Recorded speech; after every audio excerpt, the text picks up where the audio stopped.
Assalamualaikum sahabat belajar. Bertemu lagi dalam video pembelajaran Matematika Asik kelas 7 SMP bersama saya Ibu Isya Widya. Pada video sebelumnya kita telah belajar tentang pengenalan data. Data adalah informasi yang diperoleh dari suatu pengamatan. Data dibagi menjadi dua. Yang pertama adalah data kuantitatif atau numerik. Data ini diperoleh dari hasil pengukuran dan datanya berupa angka. Yang kedua adalah data kualitatif atau kategori.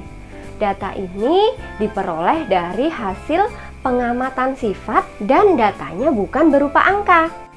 Setelah data-data tadi dikumpulkan, lalu datanya akan kita sajikan. Untuk apa sih data itu disajikan?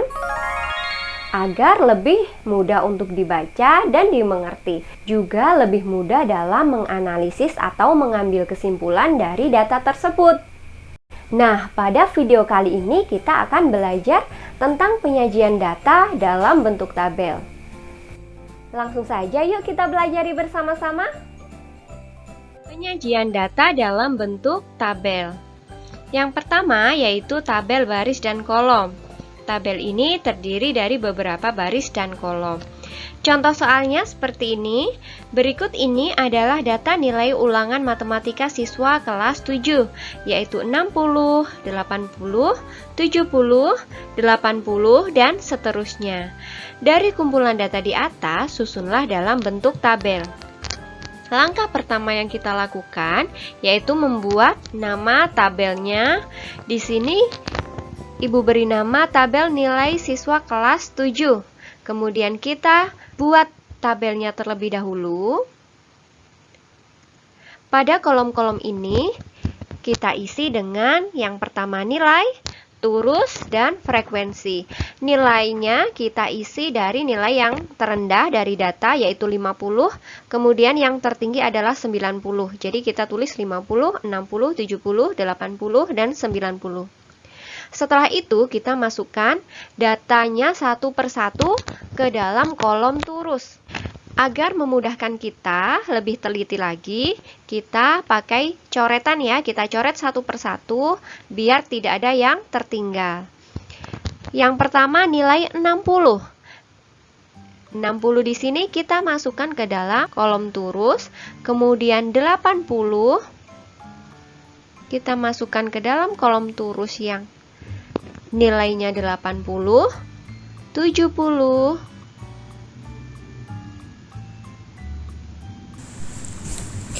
50, 60, 60 lagi, kemudian 80, 90, 70, 80, 90, 50, 70, 70 lagi, 80. Nah, karena 80 di sini sudah ada 4, maka yang kelimanya kita coret. Kita jadikan talinya 90, 60, 70 lagi. 70 di sini juga sudah ada 4, maka yang kelima kita buat talinya. Dan yang terakhir yaitu 70. Selain dengan mencoret secara berurutan seperti ini, bisa juga kalian menggunakan nilai yang sama dahulu, misalkan 60. 60 di sini kita hitung ada 1, 2, 3, 4. Ada 4. Lalu kita langsung menuliskan di sini 60 ada 4. 1, 2, 3, 4.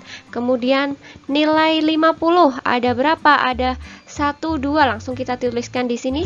Boleh juga seperti itu, boleh juga berurutan. Setelah semua data dimasukkan, lalu kita hitung turusnya dan kita tulis di kolom frekuensi. Di sini nilai 50 ada 2, 60 ada 4, 70 ada 6, 80 ada 5, dan 90 ada 3. Kita hitung semuanya. 2 tambah 4, 6, 12, 17, 20.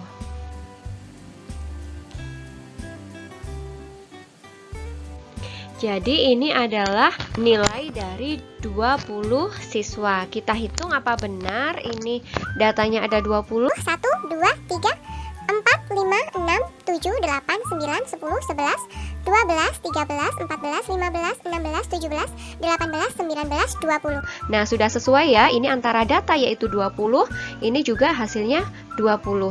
Jika ada ketidaksesuaian di sini, maka mungkin kita kurang teliti dalam memasukkan dalam kolom turusnya ya. Mungkin ada yang tertinggal seperti itu. Nah, coretan-coretan ini mempermudah kita supaya tidak ada data yang tertinggal dan tidak dituliskan. Jika datanya bersih akan seperti ini ya. Kolom turus ini sebenarnya hanya untuk membantu kita untuk lebih mudah dalam menghitung frekuensi. Bisa saja kolom turus ini kita hilangkan, tapi tergantung soalnya ya, dimintanya seperti apa, apakah pakai kolom turus atau tidak. Jika tidak memakai kolom turus, maka tabelnya akan berbentuk seperti ini, hanya nilai dan frekuensi saja. Selain tabel baris dan kolom, ada juga tabel kontingensi, yaitu tabel yang memiliki lebih dari satu kategori. Contohnya, tabel di sini kategorinya lebih dari satu, yaitu laki-laki dan perempuan. Dari sini bisa kita lihat bahwa kelas 7 siswa laki-lakinya ada 52, perempuannya ada 64. Kelas 8 laki-lakinya 48 dan perempuannya 57. Selain itu ada juga tabel distribusi frekuensi, yaitu tabel yang dikelompokkan dalam suatu interval. Tabel di sini nilainya antara 61 sampai 70, kemudian 71 sampai 80 dan seterusnya ya. Ini berarti siswa dengan nilai 61 sampai 70 itu ada 6 orang. Siswa dengan nilai 71 sampai 80 mungkin dapat 73, 76 gitu ya. Itu ada sebanyak 13 siswa.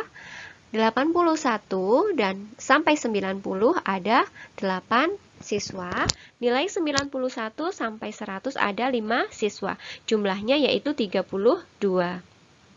Nah, setelah data itu disajikan dalam bentuk tabel seperti ini, kita akan lebih mudah dalam membaca suatu data. Jadi tujuannya menyajikan data yaitu mempermudah kita untuk membaca data tersebut. Kita tinggal lihat saja di sini.